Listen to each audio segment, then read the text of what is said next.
Welcome to another Classic Car Club Drive-Thru. Today we've got the 2018 Cadillac CTS-V. Big fan of Cadillac for a number of years, and starting with the predecessor to this car. Cadillac had a hot version of its sedan, I think since 2004 with a naturally aspirated motor, but 2009 was the big year where it got on our radar when they put in the supercharged Corvette ZR1 motor, 556 horsepower.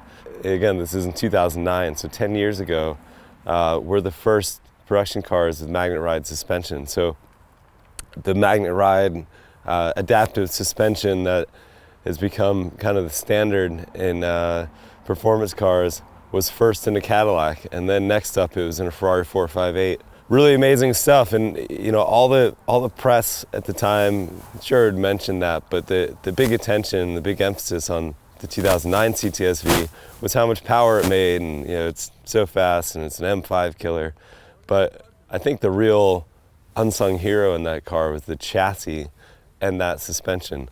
It's amazing how that suspension works. You could, you know, be barreling down beautiful parkway, but a lot of the parkways you get around here, you know, we get winter and frost heaves and potholes, and they can be kind of craggy and bumpy.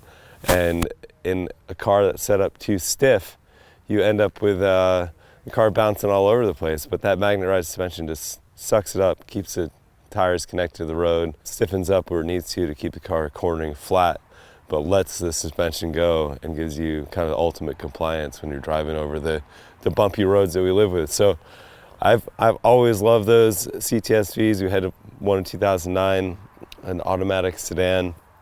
Then we got a wagon and eventually a manual wagon.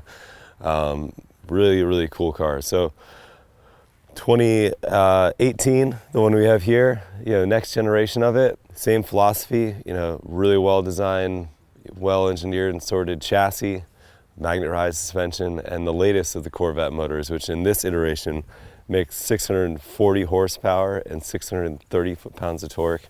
It's ridiculous numbers. It's just completely insane, faster than you could ever need. Backed up by an 8-speed automatic gearbox.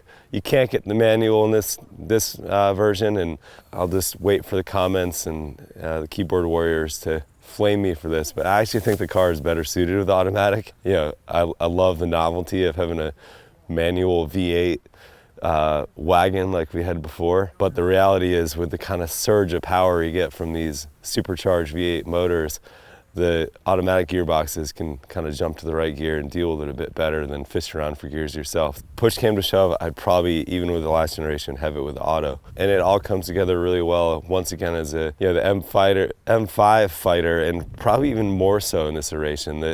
This generation CTS, the cars got a bit bigger, so they're more of a proper full-size sports sedan. The last CTS-V was kind of in between a 3 Series and 5 Series. It wasn't quite a full-size car. This is a proper, big, executive sedan with a giant motor in it. So, great car. You know, I think probably the best thing is for us to get behind the wheel and see what it's like to drive. Inside the Cadillac CTS-V, all pretty familiar, standard stuff here. Controls are what you'd expect in any modern luxury sedan. Not a whole lot to mess around with in terms of driving. You do have a couple modes, so it'll default typically to touring mode when you start up, and then you can click through sport, track, snow and ice. I guess we'll give it a bit of sport mode. We get a white tack to let us know we're in a sports car now. Lots of like toys and displays you can play with, you know, G-force meters or boosts and some little graphic with the car. These modes are mostly going to mess with transmission mapping and suspension tuning. Traction control off button, I think we'll happily leave that one alone, the 640 horsepower. I'm not going to claim that I can do anything better than the car can do.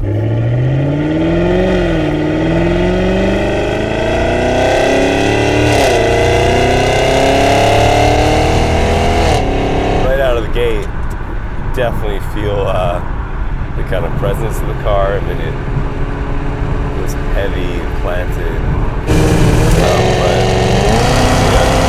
nothing this motor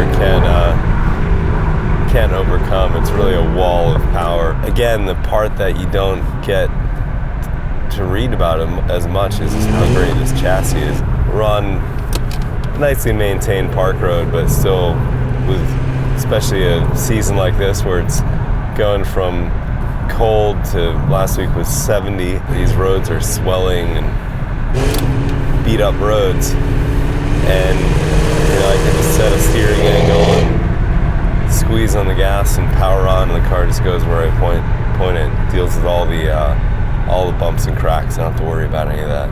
Magnet Ride is a kind of black magic that really sorts it out, but I do think the base of it, Cadillac, especially on these V-Series cars, they brought in the guys that set up Corvettes and really spent some time tuning and dialing in the suspension setups on these cars, and it's money well spent. Oh man, our favorite road is closed. Bummer. Takes away some of our curvy bits.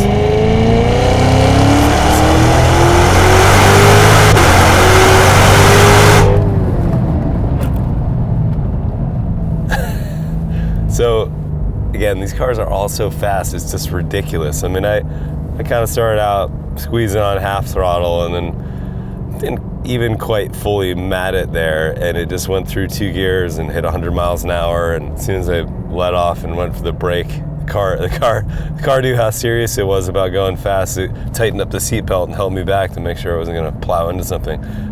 Great brakes too. It's got big old Brembos and slows down well. Really good and kind of satisfying power delivery.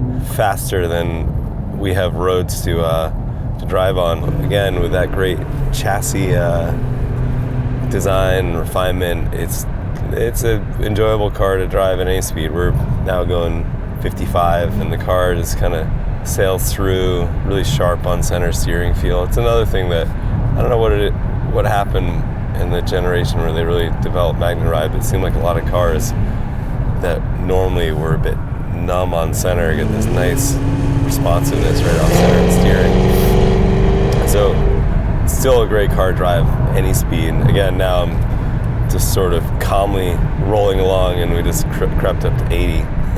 But if you need to cover some road, do it in style, do that satisfying grunt of an American V8, and have suspension that'll just eat up whatever you throw at it. This is the car. If I could have take my family and drive 300 miles anywhere, I would do it in this for sure. So find a destination, make sure there's no police around, or follow your ways and pay attention to when we're going, because a car like this, you'll be going 100 miles an hour and not even know it. It's so silky smooth and powerful. But find your place, book the car, get out and go.